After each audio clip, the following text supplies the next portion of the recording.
In the last class we have discussed direct memory, and we have just given an introduction what is direct memory access, and how the direct memory access can be used to access IO devices. There was a problem we have discussed. This is our processor and this is memory, and corresponding to some devices there will be DMA controller that is responsible for direct memory access, and to transfer or exchange some data or block of data between memory and these devices or between this processor, this system bus has to be used. So there will be some conflict. A conflict may arise if both the processor and a DMA controller or two DMA controllers try to use the bus at the same time to access the main memory. To resolve these conflicts, an arbitration procedure is to be implemented on the bus to coordinate the activities of all devices requesting memory transfer. So in today's class we will discuss the bus arbitration techniques, okay, to resolve the bus access conflict. So what is bus arbitration? That we have to discuss in this topic. The device that allowed to initiate data transfer on the bus at any given time is called the bus master. നമ്മളിവിടെ ഒരു system, ഒരു shared bus നമ്മൾ പറഞ്ഞിരുന്നു. Okay, this one. അപ്പോൾ ഈ shared ബസ്സിനെ ആരാണ് currently on ചെയ്യുന്നത്? അയാൾക്കായിരിക്കും എന്ത് ചെയ്യുന്നത്? ഡാറ്റ എക്സ്ചേഞ്ച് ചെയ്യാൻ പറ്റുന്നത് വിത്ത് മെമ്മറി. ഒന്നുകിൽ അത് പ്രോസസ്സർ ആവാം, അല്ലെങ്കിൽ ഏതെങ്കിലും DMA കൺട്രോളേഴ്സ് ആവാം. അപ്പോൾ who will own or who will acquire the bus at the current time. അപ്പം the device that allowed to initiate data transfer on the bus at any given time is called bus master. ആ ഡിവൈസിന് നമ്മൾ എന്ത് പറയും? Bus master എന്ന് പറയും. When the current bus master relinquishes control of the bus, another device can acquire the status. ഈ bus മാസ്റ്റർഷിപ്പ് എന്നുള്ളത് അതൊരു ഒരു ഫിക്സ്ഡ് ആയിട്ടുള്ള സംഭവമല്ല. കറൻ്റ്ലി ഒരു ഡിവൈസ് ആയിരിക്കും, അല്ലെങ്കിൽ ഒരു പ്രോസസ്സറോ അല്ലെങ്കിൽ ഏതെങ്കിലും ഒരു DMA കൺട്രോളർ ആയിരിക്കും ബസ് മാസ്റ്ററായിട്ട് ആക്ട് ചെയ്യുന്നത്. അപ്പോൾ അതിൻ്റെ ഒരു ഡാറ്റ എക്സ്ചേഞ്ച് കഴിഞ്ഞാൽ എന്ത് ചെയ്യും? That will relinquish that bus. ആ ബസ്സിന് വിട്ടുകൊടുക്കും. അപ്പോൾ വേറെ ഏതെങ്കിലും DMA കൺട്രോളർ അല്ലെങ്കിൽ പ്രോസസ്സറിന് എന്ത് ചെയ്യാൻ പറ്റും? അതിന് അക്വയർ ചെയ്യാൻ പറ്റും. Okay, sorry. Bus arbitration is the process by which the next device to become the bus master is selected and bus mastership is transferred to it. അപ്പോൾ ഇനി ഇവിടെ പ്രോബ്ലം എന്ന് പറഞ്ഞാൽ ഞാൻ പറഞ്ഞു നമുക്ക് മൾട്ടിപ്പിൾ എന്താ പറയുക, മൾട്ടിപ്പിൾ DMA കൺട്രോളേഴ്സ് ഉണ്ട് ബസ്സിനോട് കണക്ട് ചെയ്തിട്ട്, അതുപോലെ പ്രോസസ്സറുണ്ട്. അപ്പോൾ കറൻ്റ്ലി ഏതെങ്കിലും ഒരു DMA കൺട്രോളർ അല്ലെങ്കിൽ പ്രോസസ്സറൊക്കെ ആയിരിക്കും എന്ത് ചെയ്യുന്നത്? ബസ് മാസ്റ്റർ എന്ന് പറയുന്നത്. അപ്പോൾ അതിനെ റീലിംഗ്വിഷ് ചെയ്താൽ, അത് വിട്ടുകൊടുത്തു കഴിഞ്ഞാൽ നെക്സ്റ്റ് ഇനി ആർക്ക് ബസ് മാസ്റ്റർഷിപ്പ് കൊടുക്കണം, അത് ഡിസൈഡ് ചെയ്യുന്നതിനാണ് എന്ത് പറയുന്നത്? ബസ് ആർബിട്രേഷൻ എന്ന് പറയുന്നത്. Okay, there are two approaches to bus arbitration: centralized and distributed. Okay,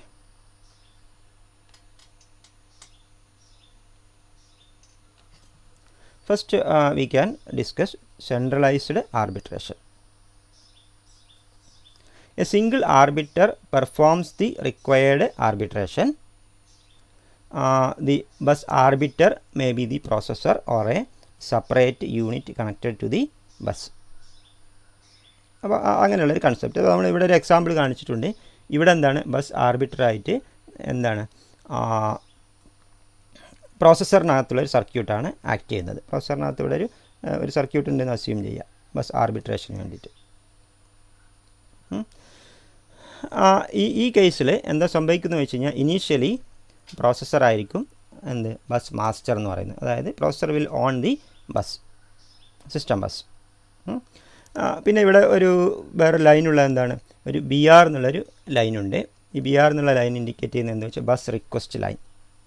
and this line is connected to different DMA controllers. Okay, ഈ DMA കൺട്രോളർ 1 ഇതിനോട് കണക്റ്റഡ് ആണ്, 2 ഇതിനോട് കണക്റ്റഡ്. ഇനി വേറെ DMA കൺട്രോളേഴ്സ് ഉണ്ടെങ്കിൽ അതെല്ലാം ഈ ബസ് റിക്വസ്റ്റ് എന്നുള്ള ലൈനിനകത്തോട്ട് കണക്റ്റഡ് ആണ്. ഇതൊരു ആക്റ്റീവ് ലോ ആണ്, അതുകൊണ്ടാണ് BR ബാർ എന്ന് കാണിച്ചിട്ടുള്ളത്. പിന്നെ ഈ ബസ് റിക്വസ്റ്റ് ചെയ്ത് കഴിഞ്ഞാൽ അപ്പോൾ ഇതെല്ലാം എന്താണ് ഇങ്ങനെ ഒരൊറ്റ സിംഗിൾ ലൈനിലോട്ടാണ് കണക്ട് ചെയ്തിട്ടുള്ളത്. അപ്പോൾ ഏത് ഡിവൈസ് റിക്വസ്റ്റ് ചെയ്താലും ഏത് DMA കൺട്രോളറിനകത്ത് നിന്ന് DMA റിക്വസ്റ്റ് വന്നു കഴിഞ്ഞാലും അല്ലെങ്കിൽ ബസ് റിക്വസ്റ്റ് വന്നു കഴിഞ്ഞാലും that will reach to the processor. അതിനകത്തുള്ള ബസ് ആർബിറ്റർ സർക്യൂട്ടിനകത്തോട്ട് എത്തും. അപ്പോൾ ഇനി എത്തിക്കഴിഞ്ഞാൽ പ്രോസസ്സർ എന്ത് ചെയ്യും? പ്രോസസ്സറിന് മനസ്സിലായി okay some DMA controller wants to start DMA. Okay, അപ്പോൾ അതിന് ബസ് വിട്ടു കൊടുക്കണം എന്നുള്ളത്. പ്രോസസ്സർ റെഡിയാണെങ്കിൽ പ്രോസസ്സർ ഇപ്പോൾ കറൻ്റ് ബസ് റീലിങ്ക്വിഷ് ചെയ്യാൻ റെഡിയാണ്. പ്രോസസ്സറിന് ഇപ്പോൾ മെമ്മറിയുമായിട്ട് കമ്മ്യൂണിക്കേറ്റ് ചെയ്യേണ്ട ആവശ്യമൊന്നുമില്ല. പ്രോസസ്സർ വേറെ എന്തോ ജോബ് ചെയ്തുകൊണ്ടിരിക്കുകയാണ്. അല്ലെങ്കിൽ കറൻ്റ് പ്രോസസ്സറിന് വേണ്ട ഡാറ്റ എവിടെയുണ്ട്? ക്യാഷ് മെമ്മറിക്കകത്ത് പ്രസൻ്റാണെന്ന് വിചാരിക്കുക. അപ്പോൾ പിന്നെ പ്രോസസ്സറിന് വെറുതെ മെയിൻ മെമ്മറിക്കകത്തോട്ട് പോകേണ്ട ആവശ്യമില്ല. ഓക്കെ, അപ്പോൾ ആ കേസിൽ പ്രോസസ്സർ എന്ത് ചെയ്യും? ഇവിടെ തിരിച്ചൊരു സിഗ്നൽ സെൻഡ് ചെയ്യുന്നുണ്ട്, BG എന്ന് പറഞ്ഞിട്ട്. BG എന്ന് പറഞ്ഞു കഴിഞ്ഞാൽ ബസ് ഗ്രാൻഡ് സിഗ്നൽ. ഈ ബസ് ഗ്രാൻഡ് സിഗ്നൽ എന്ത് ചെയ്യും? ഫസ്റ്റ് DMA കൺട്രോളറിനകത്താണ് ആദ്യം എത്തുന്നത്. എന്നിട്ട് ഈ DMA കൺട്രോളർ ആണ് റിക്വസ്റ്റ് ചെയ്തെന്ന് വിചാരിക്കുക. അല്ലെങ്കിൽ ഈ DMA കൺട്രോളർ ബസ് റിക്വസ്റ്റ് ചെയ്തിട്ടുണ്ടെങ്കിൽ അതിനായിരിക്കും എന്ത് ചെയ്യുന്നത്? ബസ്സിന് ഫസ്റ്റ് പ്രയോറിറ്റി കൊടുക്കുന്നത്. ഇനി ഇതിന് വേണ്ടെങ്കിൽ മാത്രം എന്ത് ചെയ്യും? This DMA controller will transfer or propagate that bus grant signal to the next DMA controller. അല്ലെങ്കിൽ അതിനെ ബ്ലോക്ക് ചെയ്ത് വെക്കുകയാണ് ചെയ്യുക. ഓക്കെ, അങ്ങനെയാണ് ചെയ്യുന്നത്. ഇപ്പോൾ DMA കൺട്രോളർ ഈ BG സിഗ്നൽ എന്ത് ചെയ്തിട്ടുണ്ട്? DMA കൺട്രോളേഴ്സിലോട്ട് ഒരു ഡെയ്സി ചെയിൻ അറേഞ്ച്മെൻറ്റിലാണ് കണക്ട് ചെയ്തിട്ടുള്ളത്. ഓക്കെ, പിന്നെ ഇതിനകത്ത് നമ്മൾ പറയാൻ വിട്ടുപോയൊരു സിഗ്നലാണ് BBSY എന്ന് പറഞ്ഞിട്ട്. BBSY എന്ന് പറഞ്ഞു കഴിഞ്ഞാൽ ബസ് ബിസി സിഗ്നലാണ്. ബസ് ബിസി, അതായത് ഇനീഷ്യലി ഞാൻ പറഞ്ഞ പ്രോസസ്സറാണ് ഇത് ഹോൾഡ് ചെയ്യുന്നത്. അപ്പോൾ പ്രോസസ്സറായിരിക്കും സിസ്റ്റം ബസ്സിന് ഹോൾഡ് ചെയ്യുന്നത്. സിസ്റ്റം ബസ് ഏതാണെന്ന് നമ്മൾ മുമ്പ് പറഞ്ഞാണ്. ഇതാണ് നമ്മുടെ സിസ്റ്റം ബസ് എന്ന് പറയുന്നത്, ഈ ഷെയർഡ് ബസ്. ഇനീഷ്യലി എന്താണ് പ്രോസസ്സറാണ് സിസ്റ്റം ബസ് ഹോൾഡ് ചെയ്യുന്നത്. അപ്പോൾ അതുകൊണ്ട് പ്രോസസ്സർ അത് യൂസ് ചെയ്യുന്നത് കൊണ്ട് ഈ ബസ് ബിസി ലൈൻ എന്തായിരിക്കും? ആക്റ്റീവ് ആക്കി വെക്കും. അതായത് കറൻ്റ് ബസ് ഈസ് ബിസി. ഇത് ആക്റ്റീവ് എന്ന് പറഞ്ഞു കഴിഞ്ഞാൽ ശരിക്കും ഇത് ആക്റ്റീവ് ലോ ആയതുകൊണ്ട് ഇങ്ങനെ ആയിരിക്കും. ലോ ആകുമ്പോഴാണ് ആക്റ്റീവ് ആവുന്നത്. അപ്പോൾ ഇനീഷ്യലി ബിസി എന്ന് കാണിക്കും. അപ്പോൾ ബാക്കിയുള്ള ഡിവൈസുകൾ DMA കൺട്രോളേഴ്സിനൊക്കെ അറിയാൻ പറ്റും okay bus is now current busy. Okay, അപ്പോൾ ഇനി ഞാൻ നേരത്തെ അത് അറിയിക്കാൻ വേണ്ടിയിട്ടാണ് ഈ ബസ് ബിസി എന്നുള്ള സിഗ്നൽ യൂസ് ചെയ്യുന്നത് പറഞ്ഞു. അപ്പോൾ ഇനി നമുക്കിത് ഒന്നുകൂടി ഡീറ്റെയിൽഡ് ആയിട്ട് പറയാം. ഓക്കെ, നമ്മൾ ഈ എക്സാമ്പിളിൻ്റെ കേസിൽ processor is the bus master unless it grants bus mastership to one of the DMA controllers. A DMA controller indicates that it needs to become the bus master by activating the bus request line BR. ഞാൻ പറഞ്ഞു ഒരു DMA കൺട്രോളറിന് bus മാസ്റ്റർഷിപ്പ് വേണം, അല്ലെങ്കിൽ അതിന് എന്തെങ്കിലും DMA transfer ഉണ്ടെന്നുണ്ടെങ്കിൽ അത് request ചെയ്യുന്നത് എന്തായിരിക്കും? BR ലൈൻ വഴിയായിരിക്കും. When the bus request is activated, the processor activates the bus grand signal BG, indicating to the DMA controllers that they may use the bus when it becomes free. Free ആകുമ്പോൾ use ചെയ്യാം, അങ്ങനെയാണ് പറയുന്നത്. BC ആകുമ്പോൾ use ചെയ്യാൻ പറ്റില്ല. The BG signal is connected to all DMA controllers using a daisy chain arrangement. നമ്മൾ നേരത്തെ പറഞ്ഞതാണ്. If DMA controller 1 is requesting the bus, it blocks the propagation of the grand signal to other devices. Otherwise, it passes the grand downstream by asserting BG2. അതും നമ്മൾ പറഞ്ഞതാണ്. The current bus master indicates to all devices that it is using the bus by activating another line called bus busy line. After receiving the BG signal. ഇപ്പോൾ ഒരു DMA കൺട്രോളറിനകത്തോട്ട് BG signal കിട്ടിയെന്ന് വിചാരിക്കുക. അപ്പോൾ അങ്ങനെയാണെങ്കിൽ അത് തന്നെയാണ് നേരത്തെ DMA റിക്വസ്റ്റ് ചെയ്തതെന്ന് വിചാരിക്കുക. DMA controller waits for BBSY to become inactive. കറൻ്റിൽ ഇപ്പോൾ പ്രോസസ്സറൊക്കെ ആയിരിക്കും യൂസ് ചെയ്യുന്നത്, അല്ലെങ്കിൽ വേറെ ഏതെങ്കിലും DMA കൺട്രോളർ ആയിരിക്കും എന്ത് ചെയ്യുന്നത്? ഈ BBSY ലൈൻ യൂസ് ചെയ്യുന്നത് വിചാരിക്കുക. അപ്പം DMA കൺട്രോളർ എന്ത് ചെയ്യും? അത് BBSY ലൈൻ ഇനാക്റ്റീവ് ആവുന്നവരെ വെയിറ്റ് ചെയ്യും. എന്നിട്ട് എന്ത് ചെയ്യും? Assumes mastership of the bus. അത് ഇനാക്റ്റീവ് ആയി കഴിഞ്ഞാൽ എന്ത് ചെയ്യും? Now this DMA controller will become the bus master and activates BBSY to prevent other devices from using the bus at the same time. എന്നിട്ട് എന്ത് ചെയ്യും? BBSY ലൈനെ ആക്ടിവേറ്റ് ചെയ്യുകയും ചെയ്യും. അപ്പോൾ അതിൻ്റെ ഒരു ബസ് എന്താ പറയുക ടൈമിംഗ് ഡയഗ്രാമാണ് ഇവിടെ കൊടുത്തിട്ടുള്ളത്. Assume that DMA കൺട്രോളറാണ്, DMA controller 2 ആണ് എന്ത് ചെയ്യുന്നത്, ഒരു റിക്വസ്റ്റ് സെൻഡ് ചെയ്തെന്ന് വിചാരിക്കുക. DMA റിക്വസ്റ്റ് സെൻഡ് ചെയ്തു, ബസ് റിക്വസ്റ്റ് ചെയ്തു. അപ്പോൾ ഇതെന്ത് ചെയ്തു, ബി ആർ എന്നുള്ള ലൈന് ആക്ടിവേറ്റ് ചെയ്തു. അതാണ് ഇവിടെ കാണിക്കുന്നത്. BR ആക്റ്റീവ് ലോ ആണ്, അതുകൊണ്ട് ഇവിടെയാണ് നമ്മൾ ആക്റ്റീവ് എന്നുള്ളത് ആക്റ്റീവ് ആവുന്നത്. ഓക്കെ,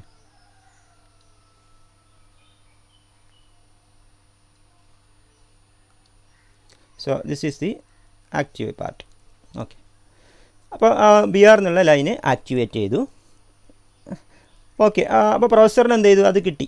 BR എന്നുള്ള ലൈൻ ആക്റ്റീവ് ആകുമ്പോൾ എന്ത് ചെയ്യും, പ്രോസസ്സറിന് ഇൻഫർമേഷൻ കിട്ടും. പ്രോസസ്സർ മനസ്സിലായി, okay, some of the DMA controller wants to exchange data and that needs bus, system bus.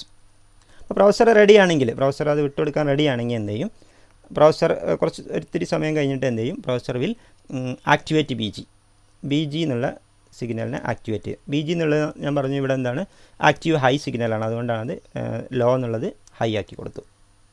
അപ്പോൾ അത് ഫസ്റ്റ് DMA കൺട്രോളർ 1 കിട്ടും. അപ്പോൾ DMA കൺട്രോളർ 1 അത് ആവശ്യമില്ലാത്തതുകൊണ്ട് DMA കൺട്രോളർ 1 എന്ത് ചെയ്യും, അത് പ്രൊപ്പഗേറ്റ് ചെയ്യും, അതായത് BG2 ആക്ടിവേറ്റ് ചെയ്യും. അതാണ് ഇവിടെ പറയുന്നത്. ഒത്തിരി സമയം കഴിഞ്ഞിട്ട് BG2 ആക്ടിവേറ്റ് ചെയ്യും. ഓക്കെ, അപ്പോൾ അത് DMA കൺട്രോളർ 2 കിട്ടി. അപ്പോൾ DMA കൺട്രോളർ 2 മനസ്സിലായി, ഓക്കെ, ഞാൻ കൊടുത്ത റിക്വസ്റ്റ് പ്രോസസ്സർ ആക്സെപ്റ്റ് ചെയ്തിട്ടുണ്ട്. അപ്പോൾ ഇനി നെക്സ്റ്റ് ചെയ്യുന്നത് എന്താ വെച്ച് കഴിഞ്ഞാൽ, ഈ BBSY ലൈന് ചെക്ക് ചെയ്ത് നോക്കും, കറൻ്റ്ലി ബസ് പ്രോസസ്സർ ആക്ച്വലി വിട്ടിട്ടുണ്ടോ എന്നുള്ളത്. ഞാൻ പറഞ്ഞു BBSY ലൈൻ ആക്റ്റീവ് ആണെങ്കിൽ എൻ്റെ മീനിങ് എന്താണ്, ബസ് കറൻ്റ്ലി ബിസി ആണെന്നുള്ളതാണ്.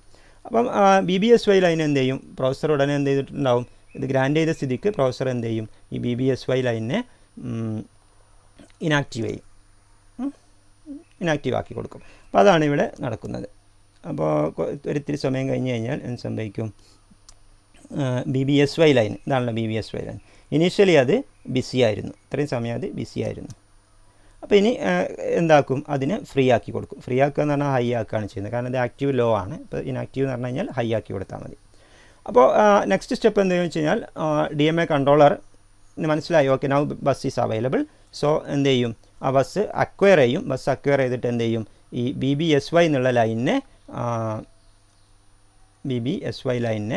ഈ ലൈനിനെ എന്താക്കും, that will become again active ആക്കും. അപ്പോൾ ബാക്കിയുള്ള ഡിവൈസുകൾക്ക് മനസ്സിലാകും, okay, bus is currently busy, someone is using that bus. അപ്പോൾ അതാണ് ഇവിടെ കാണിച്ചിട്ടുള്ളത്. DMA കൺട്രോളർ 2 വീണ്ടും എന്താക്കും, ഈ BBSYനെ ആക്ടിവേറ്റ് ആക്കും. അപ്പോൾ ഇനി DMA കൺട്രോളർ കുറേ മെമ്മറി ട്രാൻസ്ഫറൊക്കെ നടത്തിയെന്ന് വിചാരിക്കുക, ഡാറ്റ ട്രാൻസ്ഫറൊക്കെ നടത്തി, കുറച്ചെണ്ണം നടത്തുന്നുണ്ട്, അതാണ് ഇവിടെ ഡോട്ട് ഇട്ടിട്ടുള്ളത്. പിന്നെ അതിൻ്റെ ആവശ്യം കഴിഞ്ഞാൽ എന്ത് ചെയ്യും, ബസ്സിനെ വിട്ടുകൊടുക്കും. ബസ്സിനെ വിട്ടുകൊടുക്കാൻ വേണ്ടി എന്താ ചെയ്യുന്നത് വെച്ച് കഴിഞ്ഞാൽ, BBSY ലൈനിനെ എന്ത് ചെയ്യും, വീണ്ടും ഇനാക്റ്റീവ് ആക്കും. അതോടൊപ്പം എന്ത് ചെയ്യും, ഇൻറ്ററപ്റ്റ് എനേബിൾ ചെയ്ത് വെച്ചിട്ടുണ്ടെങ്കിൽ പ്രോസസ്സറിനകത്തോട്ട് ഒരു ഇൻറ്ററപ്റ്റും കൂടി കൊടുക്കും. നമ്മൾ നേരത്തെ പറഞ്ഞിരുന്നായിരുന്നു, ഇൻറ്ററപ്റ്റ് ആക്ഷൻ കംപ്ലീറ്റ് ചെയ്ത് കഴിഞ്ഞാൽ that will be informed to the processor through interrupt signal. വീണ്ടും പ്രോസസ്സർ എന്ത് ചെയ്യും, ബസ് മാസ്റ്റർഷിപ്പ് അക്വയർ ചെയ്യും, അങ്ങനെ പോകും. അതാണ് സെൻട്രലൈസ്ഡ് ആർബിട്രേഷൻ്റെ കേസ് വരുന്നത്. There will be a centralised arbiter.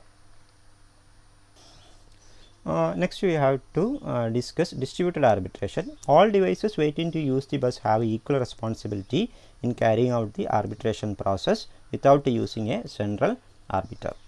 So this is an example case. In this case we have 4 arbitration lines, ARB0, ARB1, ARB2 and ARB3. They are active low signals lines, and they have connected with the VCC here through some registers, and this is an input interface circuit for device A, and corresponding to this device there will be some 4 lines for sending a code to this bus.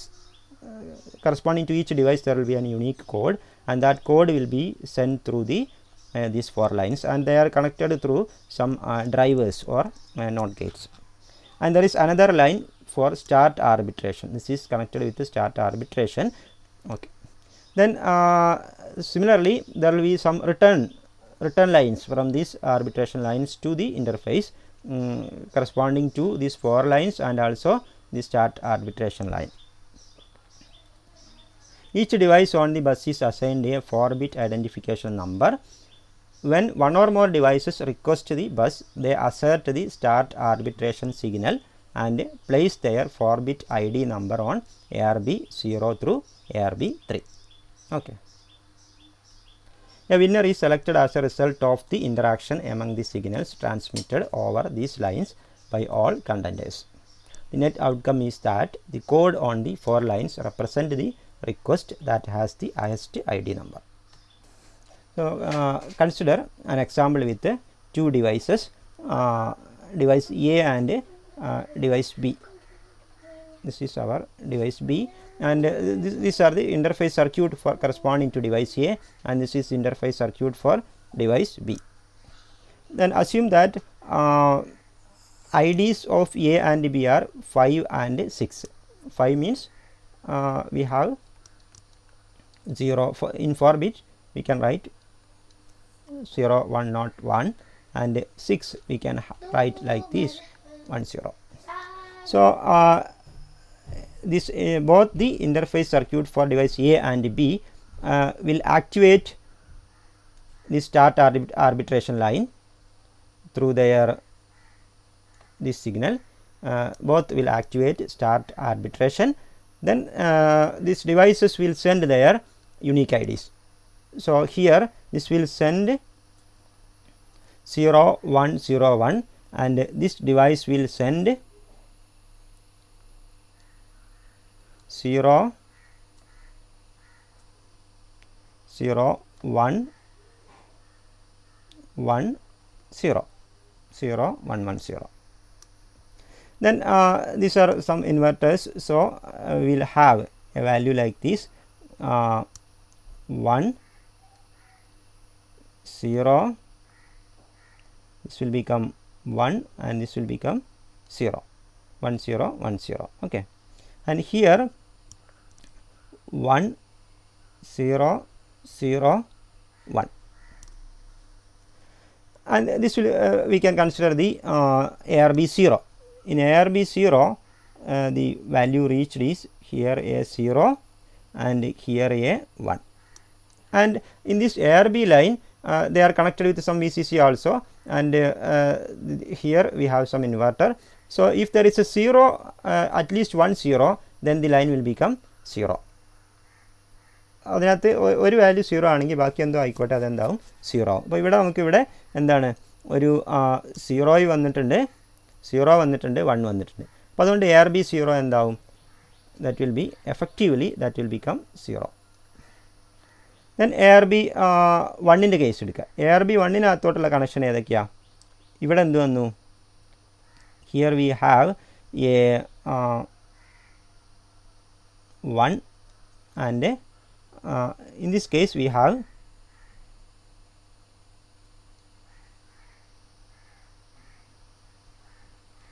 ARB1, this is 0. So 1 0, we have 1 and 0.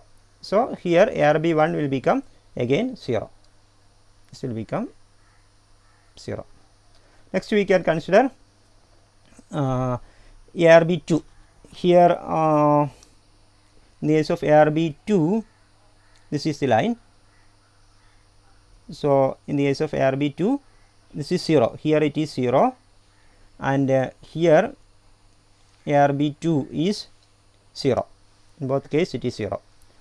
So this is 0, and here also 0. So 0 0, this will become 0. At least one of the input to the ARB lines is 0, then the line will become, entire line will become 0. Effectively that will become 0. Then next we can consider ARB3. In the case of ARB3, here the value is 1, and here the value is 1. Both will have a 1.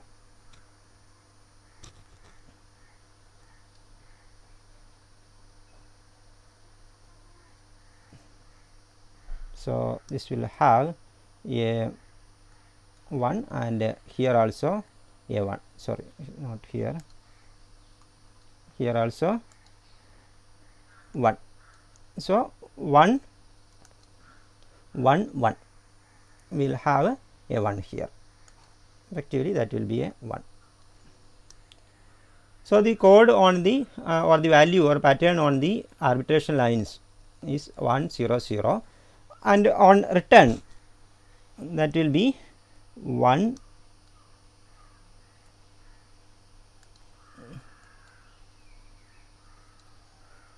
that will be 1 0, this also 0, okay, this line also 0, 1 0 0 0, okay. So what will become after inversion, that will become 0 1 1 1. Here also that will be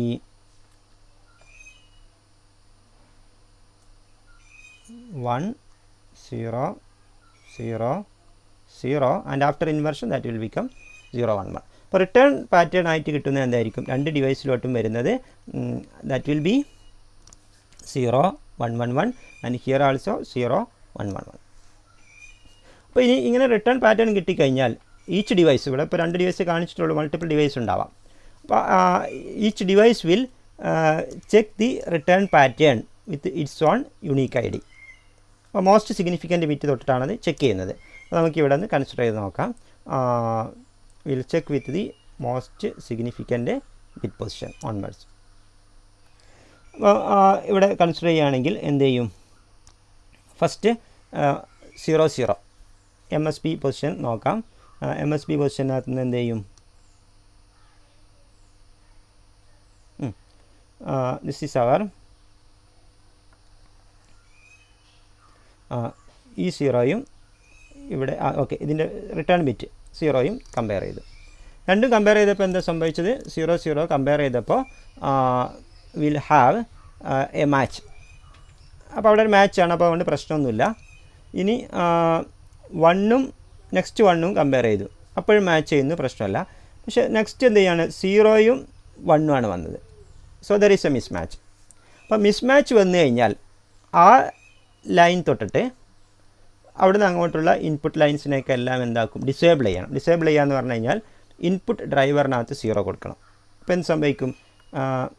ഇവിടുന്ന് അങ്ങോട്ടാണല്ലോ ഇപ്പോൾ miss match വന്നത്, 0യും 1ഉം. അപ്പോൾ ഇത് രണ്ടും എന്താക്കും? Disable ചെയ്യും. Disable ചെയ്യുന്ന അത് രണ്ടും 0 ആക്കി കൊടുക്കണം ഇൻപുട്ട് ഡ്രൈവറിനകത്ത്. അപ്പോൾ ഇവിടെ എന്ത് സംഭവിക്കും? That both will become zeros. We have to set both into zeros. This both will become set zeros. അത് രണ്ടും 0 ആക്കി സെറ്റ് ചെയ്യും. അപ്പോൾ ഇത് രണ്ടും 0 ആക്കുമ്പോൾ ഓട്ടോമാറ്റിക്കലി ഇവിടെ എന്താവും? ഇത് 1 ആവും, ഇതും 1 ആവും അല്ലേ? 0 ആകുമ്പോൾ ഇവിടെ ഇൻവെർട്ട് ചെയ്യുമ്പോൾ 1 ആവും. ഓക്കെ, ഇനി നമുക്ക് നെക്സ്റ്റ് കൺസിഡർ ചെയ്യേണ്ടത് ഇവിടെ നോക്കുക. ഇവിടെ എന്ത് ചെയ്യാണ്? ഈ 0യും 0യും തമ്മിൽ കമ്പയർ ചെയ്തു. അപ്പോൾ എന്താണ്? There is A match. അപ്പോൾ ഇങ്ങനെ കമ്പയർ ചെയ്തുകൊണ്ടിരിക്കും. മോസ്റ്റ് സിഗ്നിഫിക്കൻ്റ് ബിറ്റ് തൊട്ടിട്ട് കമ്പയർ ചെയ്യുക. എപ്പോഴാണ് മിസ് മാച്ച് വരുന്നത് അവിടെ നിന്ന് അങ്ങോട്ട് എന്ത് ചെയ്യണം? നമുക്ക് ഈ ഇൻപുട്ട് ഡ്രൈവേഴ്സിനൊക്കെ ഡിസേബിൾ ചെയ്ത് കൊടുക്കണം. അപ്പോൾ ഇവിടെ 0 0 മാച്ച് ചെയ്യാണ്, 1 1 അതും മാച്ചാണ്, 1 1 അതും മാച്ചാണ്. നെക്സ്റ്റ് 0 1 വന്നു, അപ്പോൾ ഒരു മിസ് മാച്ച് വന്നു. അപ്പോൾ മിസ് മാച്ച് വന്നു കഴിഞ്ഞാൽ എന്ത് ചെയ്യണം? മിസ് മാച്ച് വന്നു കഴിഞ്ഞാൽ 0 1 വന്നു, മിസ് മാച്ച് വന്നു. അപ്പോൾ അവിടെ തൊട്ടിട്ട് എന്ത് ചെയ്യണം? We have to disable the input driver.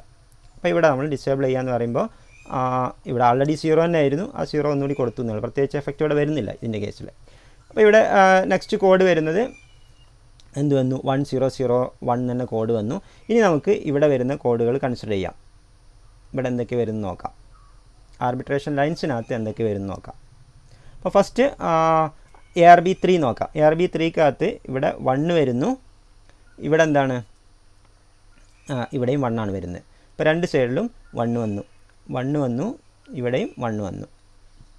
അപ്പോൾ എഫക്റ്റീവ്ലി നമുക്ക് എന്താണ്? 1 വന്നു. ഇനി നെക്സ്റ്റ് ARB2 നോക്കാം. ARB2ൽ എയുടെ സൈഡിൽ വരുന്നത് എന്താണ്? എയുടെ സൈഡിൽ 0 വന്നു, ബിയുടെ സൈഡിൽ എന്ത് വന്നു? ബിയുടെ സൈഡിൽ 0 വന്നു. എഫക്റ്റീവ്ലി ARB2 എന്താവും? 0 ആവും. ഇനി ഇവിടെ നോക്കാം. അതായത് ARB1ൻ്റെ കേസിൽ ARB1ൻ്റെ കേസിൽ എയുടെ സൈഡിൽ എന്താ വരുന്നത്, ഒരു 1 വരുന്നുണ്ട്. ബിയുടെ കേസിൽ എന്താ വരുന്നത്, ബിയുടെ കേസിൽ 0 വരുന്നു. എഫക്റ്റീവ്ലി അതും എന്താവും, 0 വന്നു. ഇനി ARB നെക്സ്റ്റ് നമുക്ക് കൺസിഡർ ARB0 ആണ്. ARB0യുടെ കേസിൽ ഇവിടെ നോക്കുമ്പോൾ എയുടെ കേസിൽ ഇവിടെ 1 വരുന്നുണ്ട്, ബിയുടെ കേസിൽ 1 വരുന്നുണ്ട്. രണ്ടും 1 ആണ് വന്നത്. ഓക്കെ, അപ്പോൾ എന്ത് സംഭവിക്കും, ഇവിടെ ഒരു മാറ്റം വരും. കാരണം ഇവിടെ 1 വന്നു, ഇവിടെയും 1 വന്നു. അപ്പോൾ എഫക്റ്റീവ്ലി എന്താവും, ARB0 വിൽ ബിക്കം, ഇത് 0 മാറിയിട്ട് എന്തായി മാറും, 1 വരും.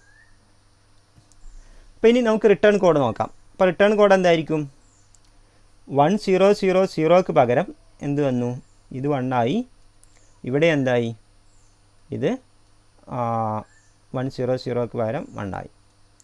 അപ്പോൾ ഇവിടെ എന്ത് വരും, return code will be 0110. Okay, ഇവിടെ എന്ത് വരും, 0110 വരും. അപ്പോൾ വീണ്ടും ഈ ഡിവൈസുകൾ ചെക്ക് ചെയ്യും അതിൻ്റെ പാറ്റേണുമായിട്ട്. അപ്പോൾ ഈ ഡിവൈസിന് എന്ത് ചെയ്തു, ഫുള്ള് മാച്ച് ചെയ്തു. ഡിവൈസ് ബിയുടെ കേസിൽ return code is fully matching with device B. അപ്പോൾ ഡിവൈസ് ബിക്ക് മനസ്സിലായി, ഓക്കെ നൗ. അപ്പോൾ ഏതിനാണോ അങ്ങനെ ഫുൾ മാച്ച് വരുന്നത് അതിനെന്ത് ചെയ്യും, ബസ് യൂസ് ചെയ്യാം. That will get the bus mastership. അതാണ് ഇവിടെ സംഭവിക്കുന്നത്. അങ്ങനെയാണ് ഡിസ്ട്രിബ്യൂട്ടഡ് ആർബിട്രേഷൻ ഈ ഒരു എക്സാമ്പിൾ കേസിൽ ഇങ്ങനെ നമ്മളിപ്പോൾ ഈ പറഞ്ഞ മെക്കാനിസത്തിനകത്ത് ആർബിട്രേഷൻ ചെയ്യുന്നത്, ബസ് ആർബിട്രേഷൻ ചെയ്യുന്നത്. റിട്ടേൺ പാറ്റേൺ കമ്പയർ ചെയ്യുമ്പോൾ ഏത് ഡിവൈസിൻ്റെ ഐഡിയുമായിട്ടാണോ കംപ്ലീറ്റ് മാച്ച് ചെയ്യുന്നത് ആ ഡിവൈസിന് എന്ത് ചെയ്യും, ബസ് മാസ്റ്റർഷിപ്പ് കിട്ടും. Okay, then that can perform the DMA operation.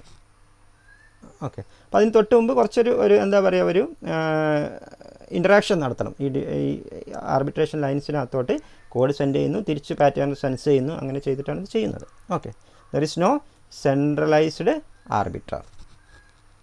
all devices or all DMA controllers have the same participation within the arbitration process. Okay, ഇത്രയാണ് ഈ ഡിസ്ട്രിബ്യൂട്ടഡ് ആർബിട്രേഷൻ സ്കീമിനെ കുറിച്ച് പറയാനുള്ളത്. Okay, thank you.